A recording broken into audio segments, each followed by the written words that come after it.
The death toll in Uttarakhand due to rain and flood incidents has climbed to 72 after landslides and floods continue to hit residential and movement areas. According to reports, 26 people have been confirmed injured due to such incidents between 17 and 19 October.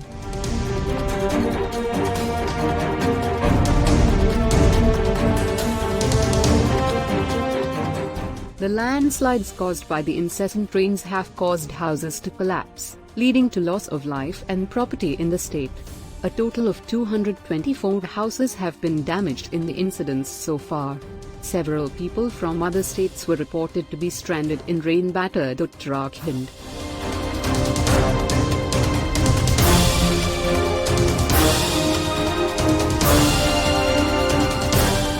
While conducting search and rescue missions in different parts of Uttarakhand's Bageshwar district, the State Disaster Response Force (SDRF) has retrieved a total of 60 persons who were trapped due to floods and landslides triggered by torrential rainfall across the state.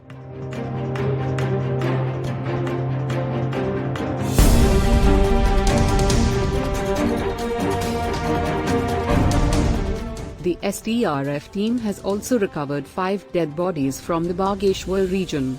According to a statement issued by the SDRF, 4 persons have already been rescued from the Sundarganga Glacier region, while 1 remains missing.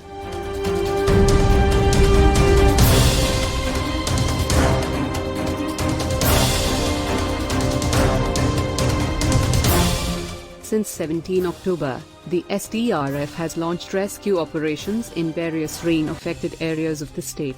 The hill state has seen flooded roads, houses, landslides, and gushing rivers as a result of the excessive downpour, leaving people trapped in various locations.